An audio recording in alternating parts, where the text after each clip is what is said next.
Halo pelajar-pelajar, Miss Karen di sini. So hari ini cikgu akan mulakan dengan first video. So first video ini merupakan persamaan berkanan. Mari kita go to your soalan contoh. So inilah merupakan soalan contoh untuk persamaan berkanan yang merupakan bab 2 kelompok.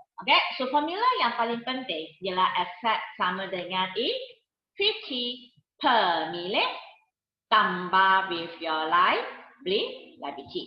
So first langkah pelajar kena pastikan inilah kumpulan aset yang sudah diberi. Kenderaan perabot, inventory, ABT dengan bank. And second kumpulan equity liability yang diberi adalah modal untuk bersih dengan ABB. So this your garisan persamaan yang penting. Kenapa kita nak keluarkan garisan persamaan? Sebab sekiranya bila you masukkan jawapan, make sure if your debit tambah dengan 500. Jumlah kredit pun kena tambah dengan nilai yang sama.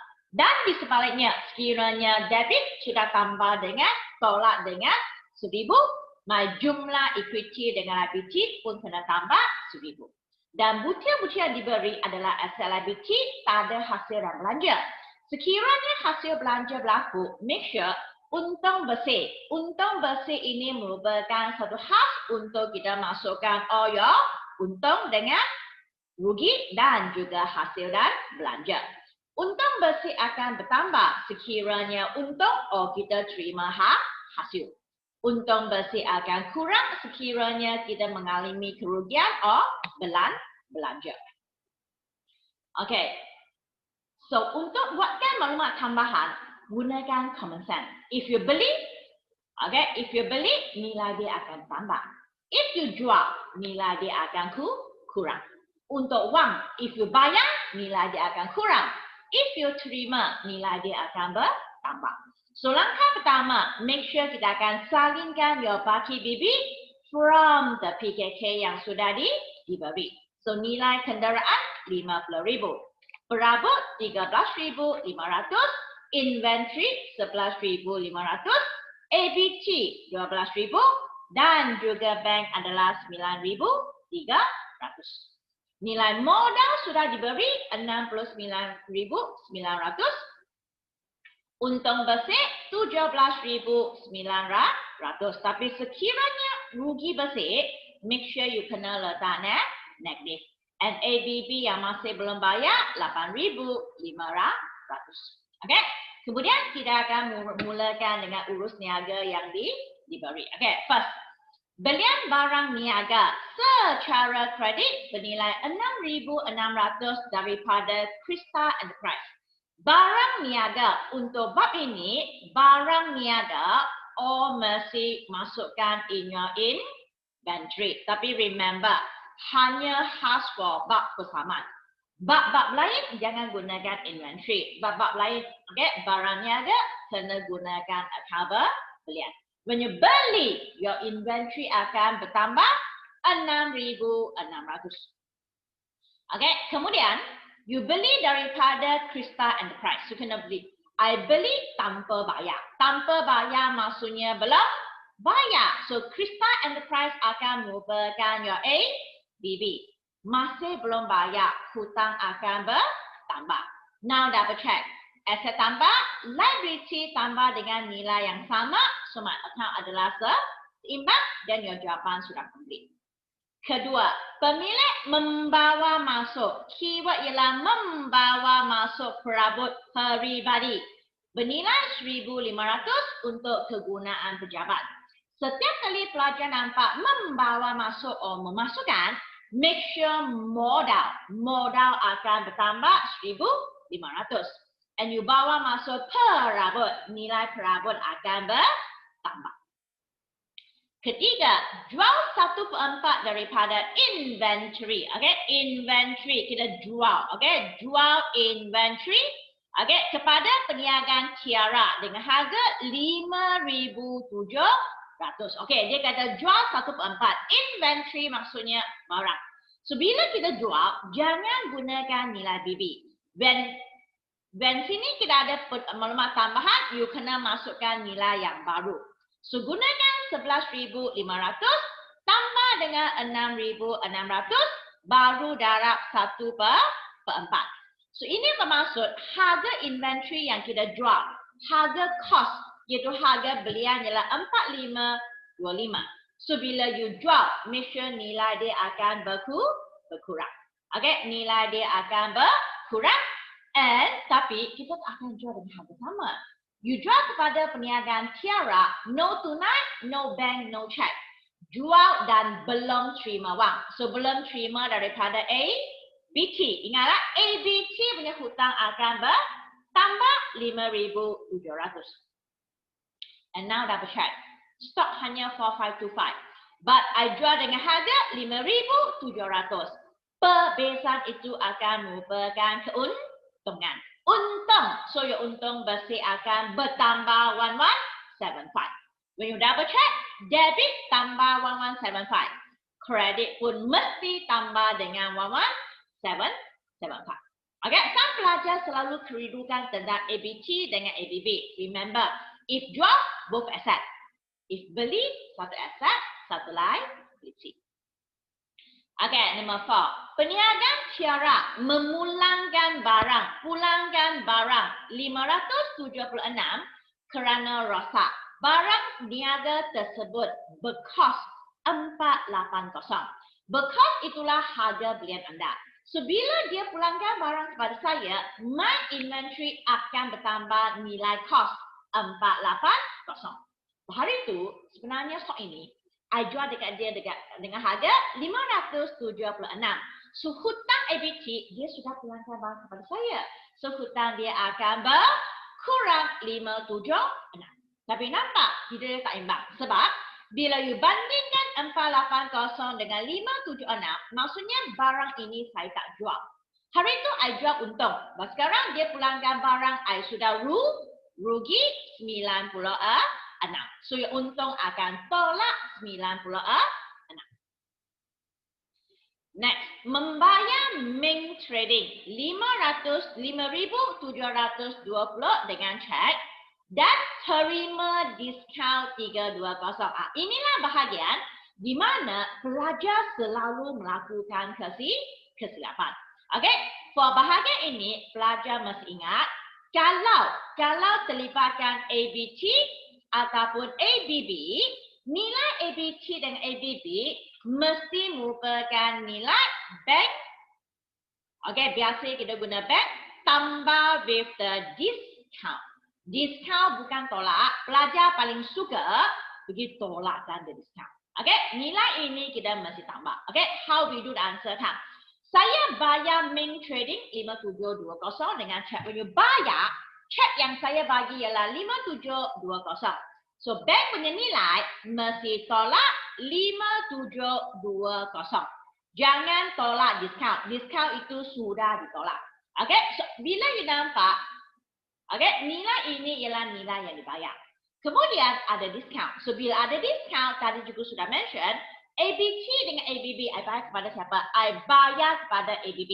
So, untuk masuk ke dalam ABB, you kena guna 5720 tambah dengan discount 320. So, tambah jumlah hutang yang saya hutang dekat dia ialah 6040. Now, I sudah bayar. So, invoice yang saya hutang 6050. Tapi disebabkan saya bayar awal, so dia bagi saja discount. So, wang yang dibayar oleh 5720. Double check, dia tak imbang. Sebab kita masih belum masuk discount. Terima discount, maksudnya kita untung because hasil. So, untung bersih akan bertambah 320. Now, double check. Asset tolak 5720. Equity dengan liability, jumlah dia adalah tolak 5720. Barulah jawapan dibuat dengan betul. Next, mengeluarkan cek bernilai 750 untuk membayar sewa rumah kediaman. Sudah kata, keluarkan cek. Keluarkan cek, wang bank akan berkurang 750. Another keyword ialah apa? Kediaman. Every time nampak kediaman, maksudnya kegunaan sendiri. Tapi kegunaan sendiri tidak guna ambilan. Tapi sini tak ada account ambilan. So, bila ambilan berlaku, your modal akan berkurang. And biasanya juga akan letakkan satu remark dekat sini. beritahu sendiri di mana nilai 750 yang saya tolak in modal is my nilai ambilan. Okay, debit tolak, kredit akan tolak dengan nilai yang sama. Okay, next. Sekeping cek yang diterima daripada perniagaan XYZ bernilai 550 dipulangkan oleh bank kerana cek tak laku. So, bila cek anda dipulangkan, nilai bank akan berkurang sebab kita tak terima. Tapi nak tanya, hari tu siapa yang bagi saya cek? Yang bagi saya cek mestilah ABT. Tapi cek dia tak terima, mak. Hari tu saya sudah tolakkan hutang. So sekarang kita kena tambah balik hutang from ABT. Now in your asset, tambah 550. Tolak 550. Nilai dia adalah kosong. So liability juga menunjukkan nilai kosong. Dan your account sudah seimbang. Okay, seimbang tak? Okay, ini adalah cek tak laku. Jualan secara tunai di bank kan. Okay, 2350. 2350 sudah mention inilah harga cost. Is harga belian. Okay, dan memperolehi keuntungan 180 pula. Okay, so bagaimana kita nak masukkan catatan ini? When I jual barang inventory akan kurang. Inventory mesti gunakan harga apa? Harga cost. Remember, inventory sentiasa gunakan harga cost. Kemudian dia beritahu anda, you untung 180. So, you boleh buat untung dulu. Untung 180 maksudnya hasil. Hasil untung bersih akan bertambah 180. Okay, now dapat check. Berapakah harga jual? Harga jual ialah gunakan 2350 harga belian tambah dengan keuntungan 180. Saya jual dan go to bank. So bank punya nilai akan tambah 2530. Now double check. Jumlah aset tambah 180. Jumlah liability pun tambah 180. Barulah your account seimbang.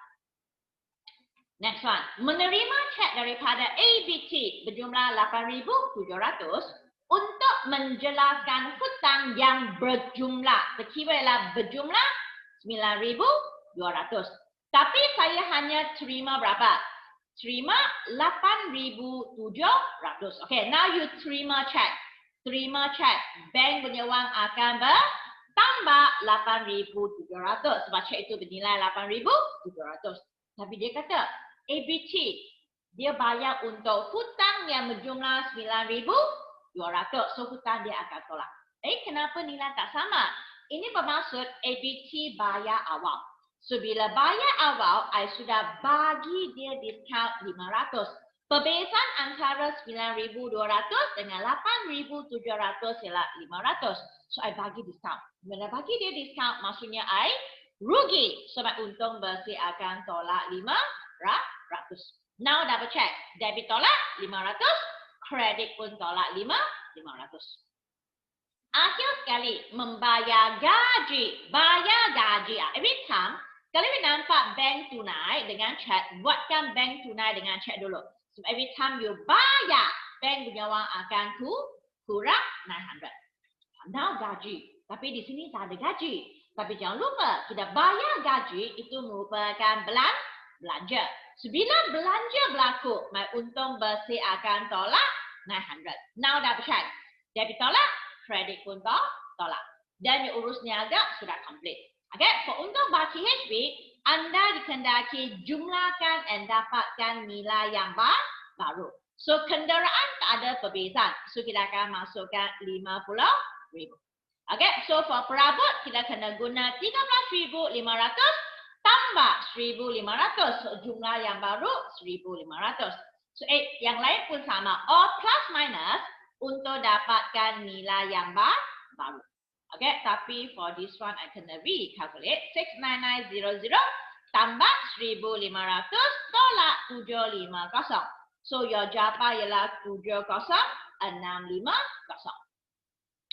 Lepas tu, sebelum you nak buat PKK, try to jumlahkan. Okay, try to jumlahkan your nilai in debit. Okay, I letakkan di atas nak. So jumlah in debit akan memberi jumlah. Sorry ya, formula salah. Okay, jumlah di debit akan memberi jumlah yang bernilai. Kenapa tak boleh? One moment itu salah kenapa? Okay, sini ya. Untuk dapatkan jumlah ini, kita akan gunakan jumlah debit. Okay, adalah. Tak boleh. Okay, tak boleh tunjukkan di sini. Okay, so kita akan tunjukkan di sini ya. Okay, now dapat check berapakah jumlah in debit. Jumlah debit when I buat PKK, dia masih 97789. So di sini berapakah jumlah kredit? Dia akan menunjukkan jumlah yang sama. Jadi kenapa tak sama? Okey, sama kan? Okey, inilah 2 menunjukkan nilai yang sama. Okey, so inilah mesti merupakan jumlah yang kita akan dapat in your PKK sebentar lagi. Okey, so now kita akan gunakan apa? Gunakan nilai HP ini untuk sediakan PKK. Okay, so last nilai is this one. Okay, so now untuk masukkan ke dalam PKK anda mesti disediakan ikut format yang betul. Okay, first masukkan nilai aset. Aset dibahagikan kepada 2. First mula dengan aset bukan semasa. Okay, which one is your aset bukan semasa? Aset bukan semasa ada 5 kumpulan yang biasa keluar. Perabot, alatan pejabat, kenderaan, premis or bangunan, dan juga lengkapan on lengkapan. So kita nampak kenderaan. Nilai kenderaan masih sama dengan 50,000 sebab tak ada penambahan dan pengurangan. Second is your perabot. So nilai perabot yang kita masuk ialah 15,000 jumlah yang baru. Kemudian jumlah anda adalah 65,000 untuk aset bukan semasa. After aset bukan semasa, kita akan sambung dengan aset semasa. Baki-baki yang di debit akan menunjukkan aset semasa. First, kita ada inventory akhir. Second, kita ada ABT yang masih belum terima balik. Berjumlah 8474.